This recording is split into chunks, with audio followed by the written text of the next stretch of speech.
If I may have your attention, please. At this time, we're going to begin the funeral services here in our chapel for Mr. Howard Lawrence Chabner. As we begin the service, I would ask if any of you has a cell phone or any other noise-making device, please turn them off at this time. Officiating the service here today is Hazan Stephen Storr from Congregation Beth Shalom in Northbrook.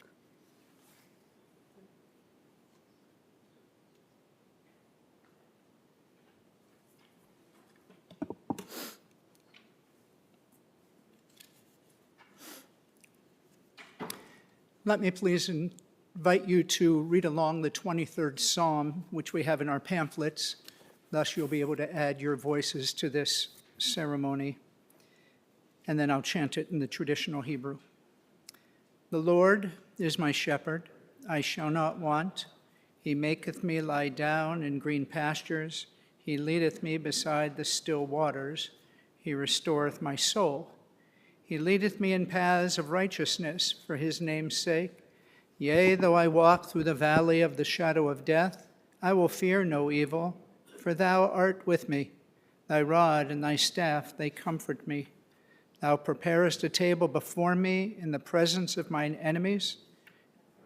My head with oil, and my cup runneth over. Surely goodness and mercy shall follow me all the days of my life, and I shall dwell in the house of the Lord. Mismor le David Adonai roi lo echsar, benode sheyar bitseni, al me menuchot yinhaleni.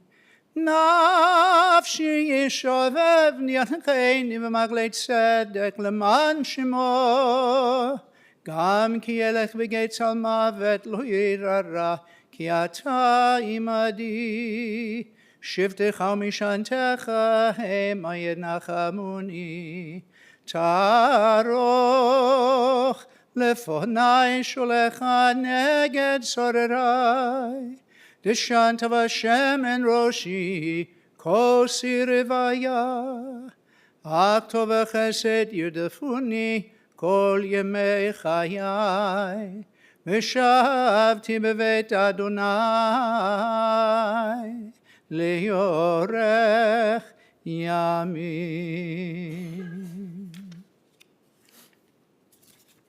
Karachem av al banim richam Adonai el yireyav. We continue in the book of Psalms. As a parent has compassion for their child, God, you have compassion for those who show you reverence. God knows how we are fashioned and remembers that we are but from the dust. The days of a mortal are like grass. We flourish as a flower in the field. A wind passes over us, and we too one day shall be gone. But God's compassion is everlasting to his children, and to their children, and the generations to follow, age after age, unchanging. The book of Job offers this thought. Talmid chachamim met mi mevi lanu tmurato, ki yesh lekesef matzah umakom lezahav yazoku. There is no replacing a person of wisdom. There are mines for silver. There are places from where gold is refined. Iron is taken from the earth and copper is smelted from the rock. But where can wisdom be found? And where is the source of that understanding? Truly, there is no replacing a person of such wisdom.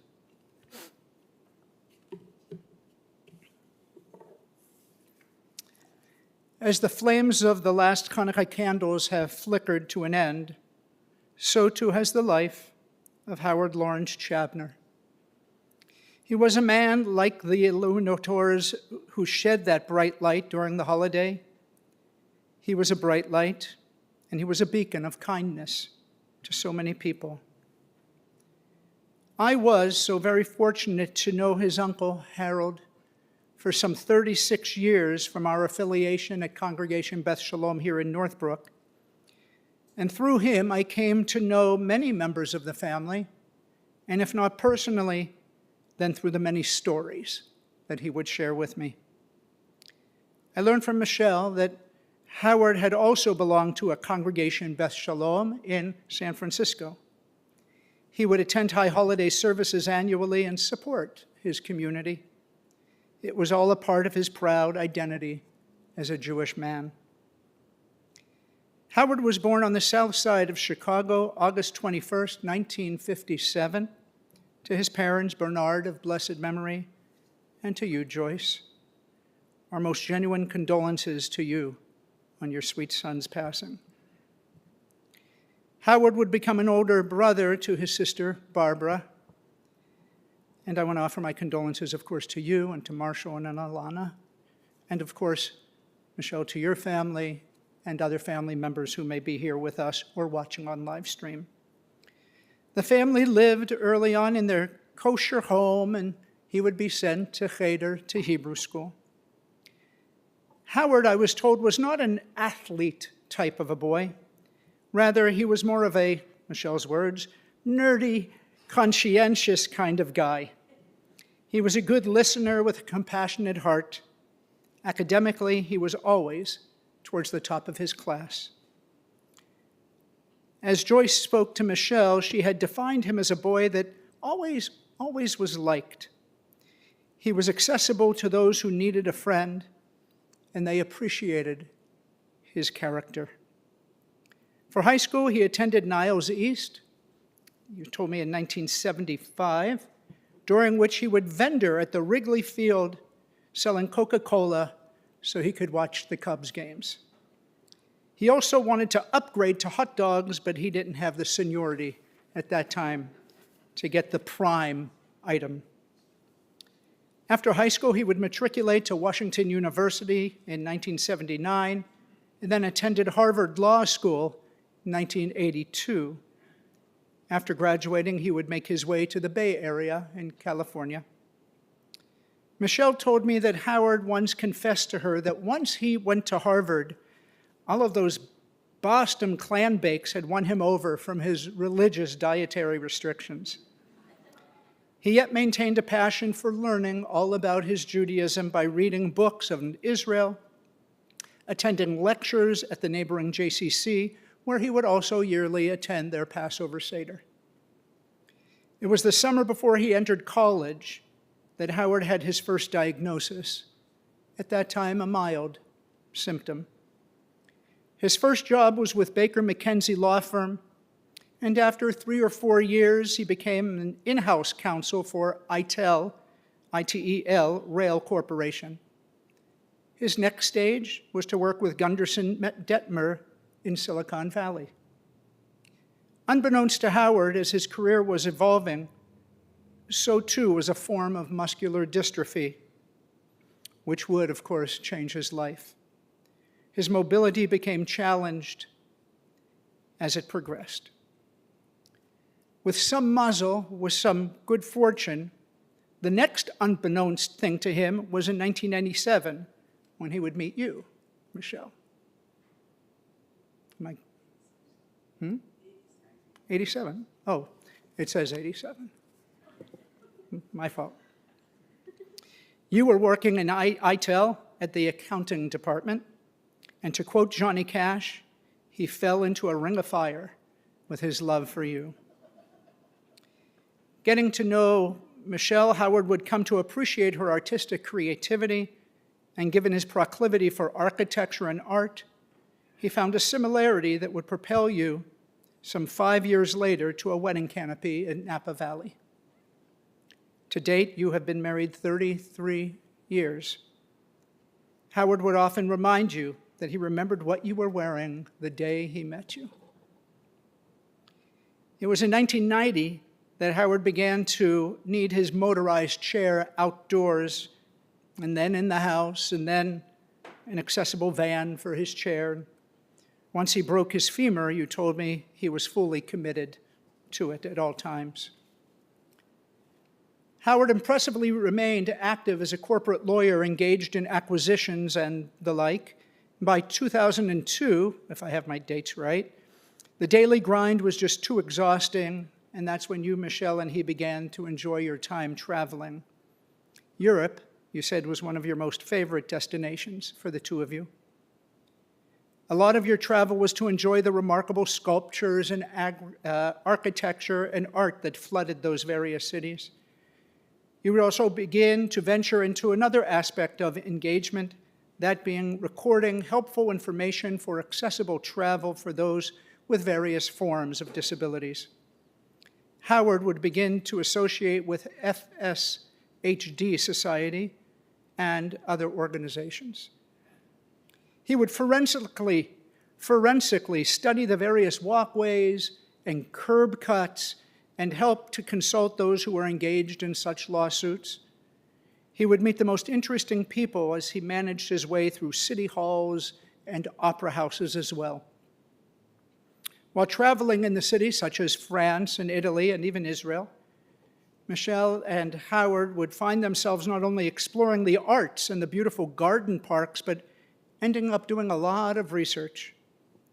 Howard would take time to measure the hotel room's dimensions so he could report to his fellow travelers. You, Michelle, shared with me that you would be guided around the new cities by tour guides, many who were PhD students trying to make some income. You also deeply engaged them in dialogue about accessibility and depths of stairs and more details than they maybe could have been aware of. The two of you would do some surveying on the area for specific measurements to report to the local municipal departments. At times, you'd get a free tour with the tour guides with you as well. Now and again, you said you would find a hotel or a building that professed that they were ADA compliant, only to find out that they would explain to you that they would be able to carry his chair up the stairs for you. In fact, you said some hostels were better quality and accessibility than some of the high-end hotels. Back in the States, you took on the issue of shortage of super shuttles and accessible cabs in New York City, and you explained to me how difficult as well the issue of traveling by plane was. The writing on which the two of you collaborated began some 20 years ago and has provided significant blessings to many people. Howard, or better known to his friends as Howie, never stopped learning. He would listen to countless lectures on the Great Courses, a program on the internet formerly called the Teaching Company. Now we're going to learn about Howie from his friend Sherwin Corey, as well as his cousin Barry Rustin. Gentlemen.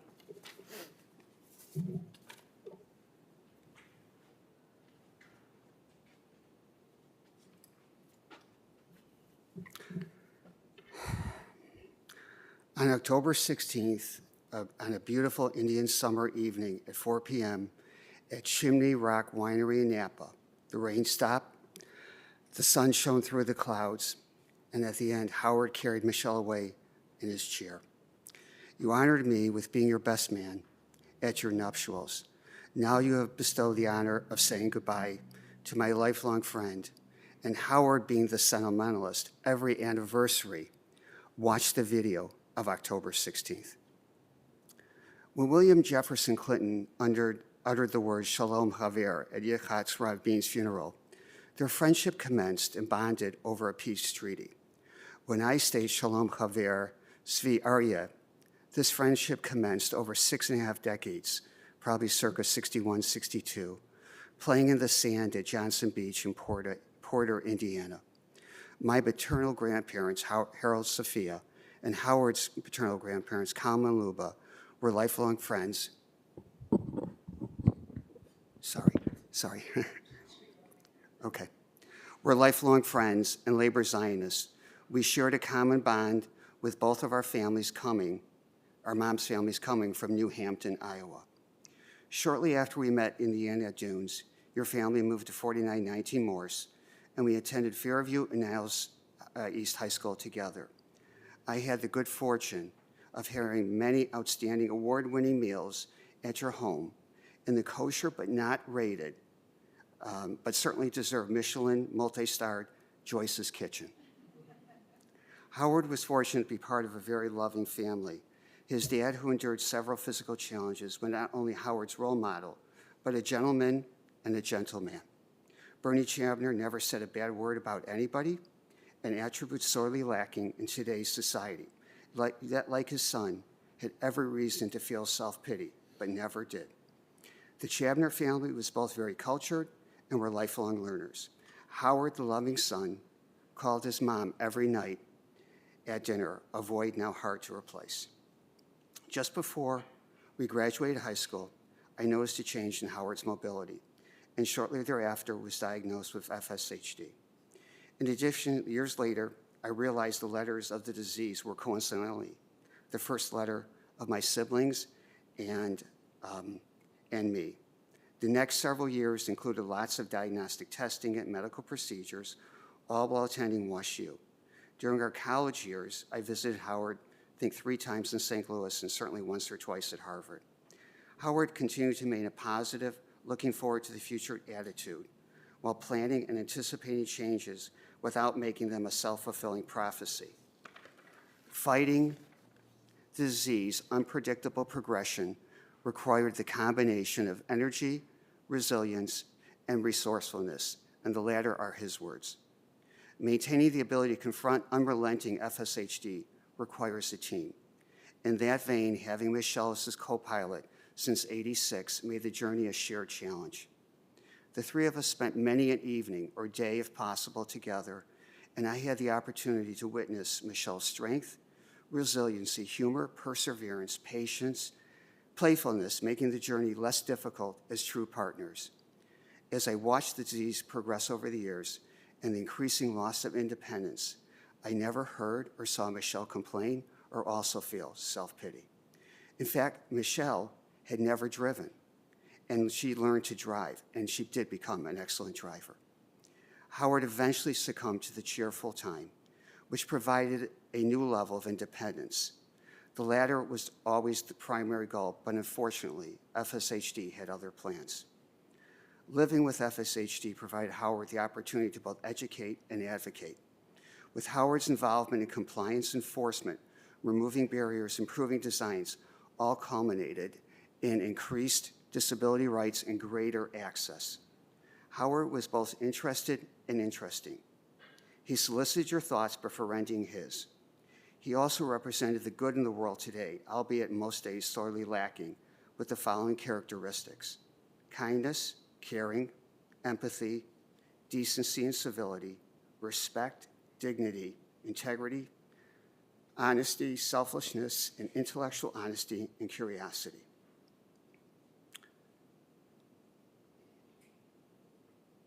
I never fully realized nor spent time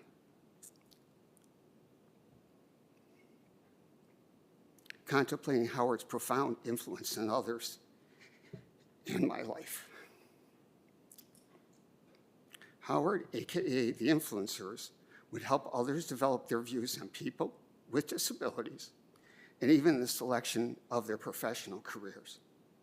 As a result, I will look at someone in a power wheelchair differently and remember the unforeseen challenges they face and my BFF.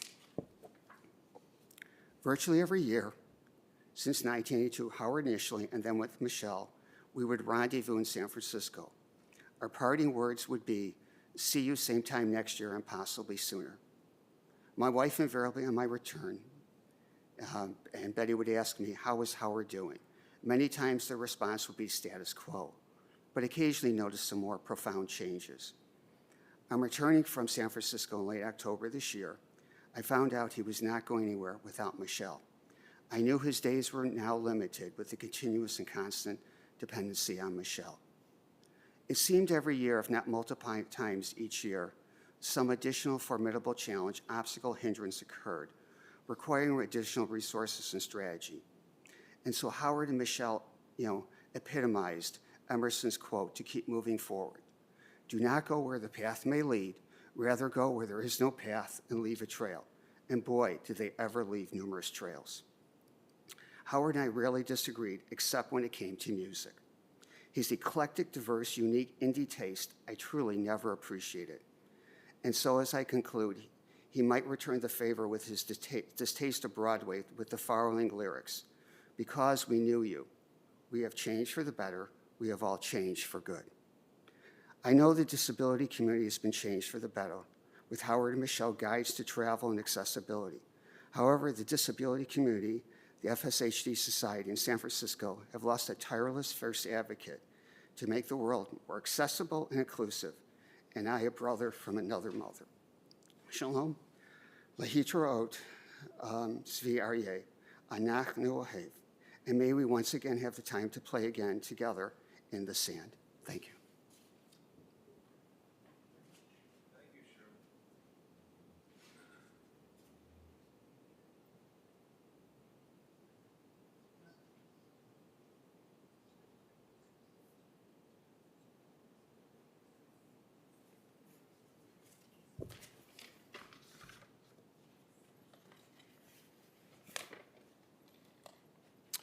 Howard, take this kiss upon the brow, and in parting from you now, all that we see or seem is but a dream within a dream.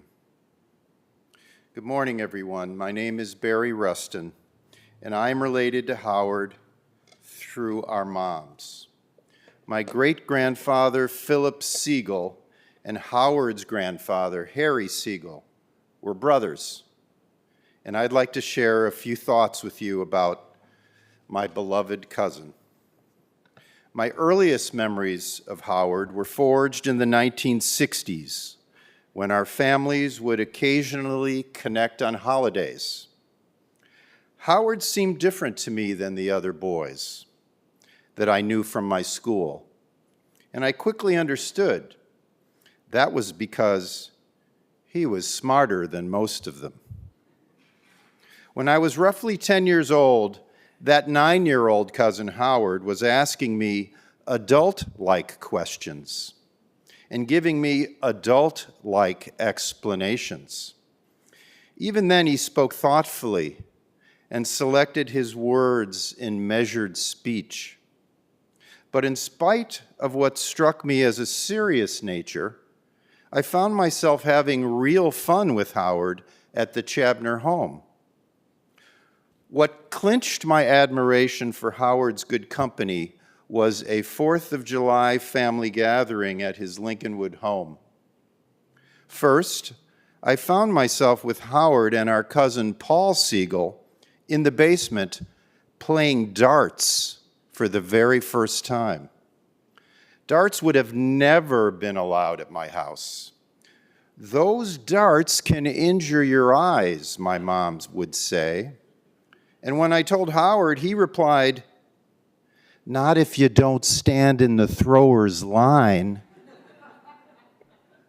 Wow, thrower's line, I thought. Who knew there was even such a thing? Howard did. Then, after dinner that night for the coup de grace, Howard's father, Bernie of blessed memory, initiated a display of fireworks in the yard, the first fireworks that I had ever seen in person. I said to Howard with both excitement and fear, "Wow, fireworks, but watch out as they can injure your eyes." This would never happen at my house. But once again, Howard's informed and calm response was simply, "No, not if you stay far enough away from them, they won't." That was Howard even then, a person who understood how to analyze a situation, gather the facts, and come to valid conclusions. With that brilliant analytical mind, had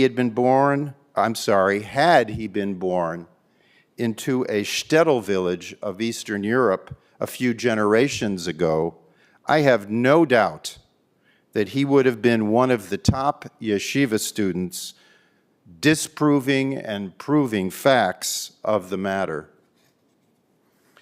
Howard had numerous outstanding character traits, but in my view, that keen mind was his superpower. and he applied that critical thinking to all of the issues that he faced. As we can all attest, Howard bore the challenges of his FSH muscular dystrophy with amazing strength and dignity. And in all of the many years since that diagnosis, not once can I recall hearing Howard complain about his problems. He never wanted to burden others. In fact, he had great empathy to hear about your problems and was always interested to offer his counsel. This compassion for others was evident again and again. When my brother-in-law was dealing with a serious chronic illness, Howard reached out to my sister Marcia and was willing to get involved. He offered his assistance to research some of the medical issues, and he told her that he was always available to discuss and problem solve with her. To this day, she remains grateful to him.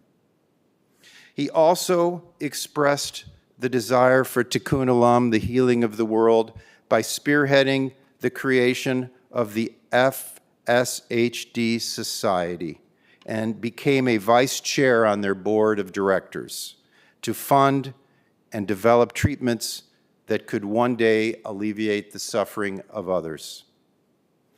Howard was fully engaged in his family, in world politics, and his local community. It was not a wise idea to start a subject of conversation for which Howard was passionate unless you had ample time to hear all sides of the issue. Because Howard knew all sides, and he had come to his own conclusions. Many letters were written by him over the years to politicians and community leaders on issues of all types. I was particularly impressed when Howard's involvement was a force for change on wheelchair access in San Francisco. Competing interests in the crosswalks between the physically challenged and bicyclists had created some very dangerous street conditions, and Howard was on top of that problem, speaking clearly for those who needed a voice in the matter. Howard had a deep interest and love for his family. And last year, out of the blue, an envelope arrived in my mailbox. It held a CD with a detailed family history of Howard's ancestors. It provided names, birth dates, stories of origin, and many anecdotes of those who preceded him in life. This CD represented untold hours of research, and it gifted me with the most complete family history possible on my mother's side. He told me that it was a project that gave him great pleasure to honor and remember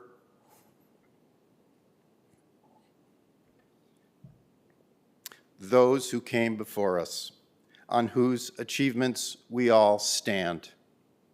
And when he could no longer travel to Chicago, he continued to celebrate Hanukkah with Joyce by phone, lighting the candles and saying the prayers together. That's just another small example of his values and commitment to family. In spite of his many impressive achievements, both academic and otherwise, Howard was humble, never looking for the spotlight, but always happy to be part of the moment. That keen intellect and endless curiosity, which I noticed in him as a child, never left him. He also had a wonderful sense of humor and always enjoyed hearing and telling stories that would bring a smile to your face. I bet we can all remember his distinctive and hearty laugh, which ran deep and was contagious. Howard lived a life full of love, work, family, friends, and much travel. He refused to allow his physical condition to limit his mobility throughout the world, and he fought for others with similar limitations to have improved access to navigate the world as well. Some of you may recall an incident when Howard attended a Cubs baseball game many years ago. Attending a game in those days was another indication of his positive outlook. At that time, there was a shocking disregard for wheelchair access, and to get Howard to his seat, he had to be carried in his chair by two ushers down a flight of stairs. The chair tipped, and Howard was dropped onto an adjacent fan sitting on the aisle. When Howard got back to California, he reflected on that unacceptable baseball fan experience. So what did he do? He pressed the Cubs ownership with a legal force behind his words to change their access at Wrigley Field so that others would not have to encounter a similar moment. An elevator was installed, and a section became designated for fans using mobility aids. There is a Talmudic passage where Moses is said to have asked God why one wicked man enjoys prosperity while a righteous man is afflicted with adversity. And the rabbis collectively over time have concluded it is not in our power to explain either the well-being of the wicked or the suffering of the righteous. But in reading about the human condition called suffering, I found some wise words from a British poet and novelist, Ben Okri. He says, "The most authentic thing about us is our capacity to create, to overcome, to endure, to transform, to love, and to be greater than our suffering." Clearly, what we can all agree on here today is that Howard was not defined by suffering. He overcame, he endured, he transformed, and he loved. He was a role model of the highest order, a remarkable man, a gifted thinker, who, through his courage and grace, chose to live to the fullest, and by doing so, enriching all of our lives.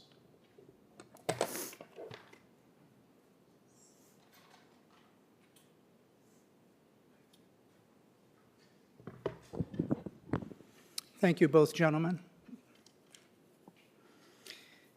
Howard liked to investigate subjects such as family genealogy, as you heard Barry acknowledge receiving a CD. He had family from Ukraine and from Lithuania. When the Russian-Ukrainian war broke out, Howard was always following the news, reading up on the politics, and studying even more passionately. If you did not know, earlier in his studies, Howard had spent some time working with U.S. Representative Abner Mikva. Howard was also had a very close relationship with his Zayde, his grandfather, who had immigrated here to the United States. You taught me, Michelle, that his Zayde, you had come to learn, of course, worked so hard to establish himself, which impressed Howard. And ever since his childhood, he referred to his Zayde as a true hero. In a different way, Michelle, you also are a true hero, staying by Howard's side given the limitations with which you and he would be confronted. He would even welcome you into a room by saying, "Well, who's the greatest human being in the world?" Some days you'd smile, and some days you'd mumble back to him, "It's not me today." You explained to me that your mother had some manner of disability, and when you met Howard, you didn't feel challenged at all to become close with this man. There would be some struggles, some limits, but you were strong enough to take that first step. Howard, when not digging into research, enjoyed listening to country-like music, Johnny Cash, as well as bluegrass, as well as some Irish Van Morrison. He liked the storytelling, even though if There were oftentimes some heavy-laden stories that were being told. Howard would also enjoy old black and white foreign subtitled movies, such as The Bicycle Thief that you mentioned by Luigi Bartolini, and other films created by Italian directors. He had a fascination for Baroque churches that he would see in Rome. One year he found himself wanting to go exploring in the churches, and you, Michelle, said you were going to stay outside and take a tour or two. While visiting there in that fall, Howard serendipitously found his way into the great synagogue of Rome, and he spent the day observing Rosh Hashanah services there. He had a passion for aesthetics, which is why your home is filled with Chinese furniture and Italian prints on the wall, and of course, with some of your paintings and your ceramics. He also liked to collect little artistic boxes, you told me, in which he would keep little mementos, be it some Chinese cookie fortunes that he'd keep, or the stubs from concerts that he had enjoyed. The last concert he attended was a jazz concert comprised of French gypsy music in the style of Django Reinhardt, or Jean Reinhardt, a legendary Belgian-born Romanian jazz guitarist, to which Alfonso, one of his many devoted caregivers, had taken him. His team of wonderful caregivers shared shifts to make sure Howard always received their best energy and their attention. We share the family's gratitude to Alfonso and Marquise and Jason and Amir, Mochik, Kyle, and Harsh, many who are aspiring nursing students. Michelle, of course, carried the majority of providing loving care for Howard. You acknowledge the very kind and nice neighbors that you have also that would offer to lend a hand or two when needed. Your home was very wisely designed, if I get the year right, 1988 for both of you, a flat with an elevator now installed. Your perspective on the years with Howard was that it was a tough life, but a wonderful one, and that you were made for each other. Michelle, you defined your husband as a man who never lamented his condition, always found a way to adapt, and like the Energizer Bunny, he just kept going and going, getting out of bed every day. Another element of Jewish tradition asks, Ezehu Ashir, who should be considered a wealthy person in their lifetime? And the response is one who can find contentment with their portion of life. It seems to me that both you and Howard were such a couple. Howard's true journey wasn't about overcoming his own obstacles. It was about building ramps and bridges for everyone else. He didn't just dream of a world where everyone could explore. He made it happen with you, Michelle, one accessible route at a time. You both showed us that disability doesn't define ability, and that a physical barrier is just an invitation to find a new, more inclusive path. While we mourn Howard's absence, we celebrate the incredible gift he has given us, the gift of possibility and the freedom to explore. His legacy isn't just in the new policy changes, but it's in the laughter of children experiencing new places, the peace of families traveling together, and the sheer joy of movement. Howard Chabner's spirit isn't gone. It lives in all who find a welcoming path, in every traveler who discovers freedom because of his relentless advocacy. He proved that the greatest journeys are those we enable others to enjoy. His life was a testament to resilience that is captured in the mantra, if you can dream it, you can reach it. And just as Howard's spirit reached into our hearts during his lifetime, so may his soul reach into the heavens, where he will now walk into God's presence, a kingdom where I am sure all is up to code. May he rest in peace. Please stand as we come to the conclusion of our service with a memorial prayer.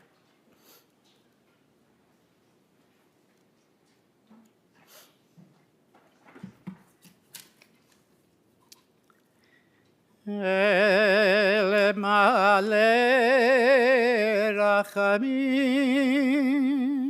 shochein bamromim hametzeh menucha nechona tachat kanfei hashchina b'malot kedoshim utorim כזהר רקיע מזהירים את נשמת צבי אריה בן יצחק דוב ויהודית שלח לעולמו בגן עדן תהא מנוחתו. Ana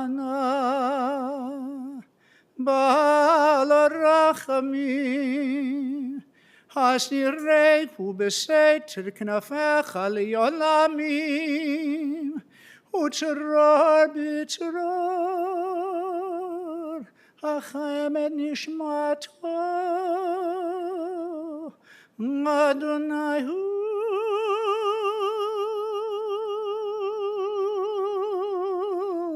נחלתו וינוח בשלום על משכבו ונאמר Amen.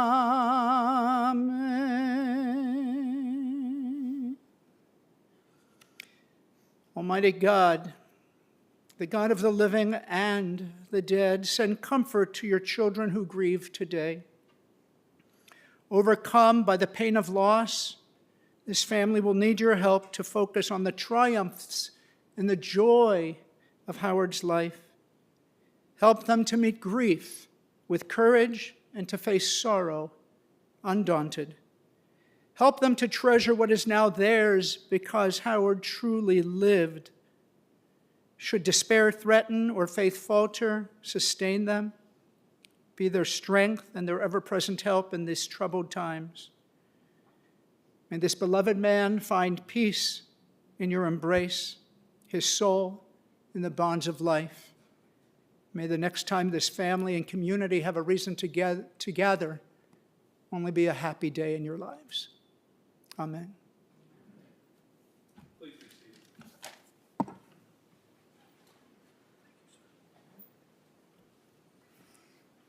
This concludes the service here at the chapel.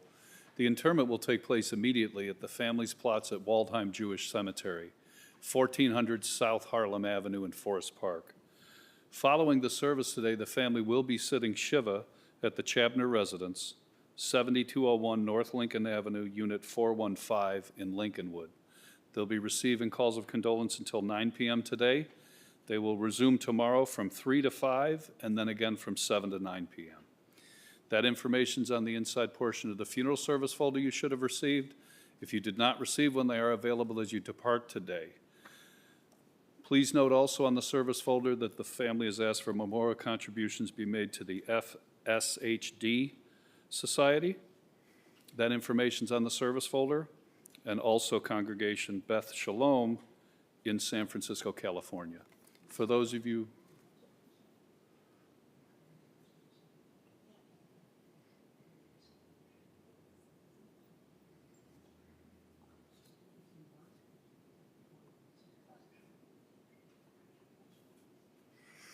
so the information's on the service folder. For those of you who have joined us online, all of this information is on the website you're currently on. For those of you going with the family in procession today, the procession will be forming in our parking lot. Please make sure you have an orange funeral safety sticker. That sticker should be placed in the front passenger side of your windshield. We'd also ask that you please have your bright headlights and flashing hazard lights on at all times. For an additional measure of safety, our staff will be placing magnetic flags on the tops of the vehicles throughout the procession. As we drive to the cemetery today, Please drive as close as safety permits to the vehicle in front of you at all times. We want to avoid having any large spaces or large gaps in the procession, particularly as we're passing through the intersections. The following individuals have been selected to act as pallbearers. As I call your name, if you'd please come to the front of the chapel. Marshall Datkowitz, Sherwin Corey, Michael Craven, Barry Rustin, Steve Sobranis, Mike Hasen, and Aaron Siegel. At this time, I would ask everyone to please rise as the deceased and his family and Hazan are escorted from the chapel. And again, pallbearers, please step forward.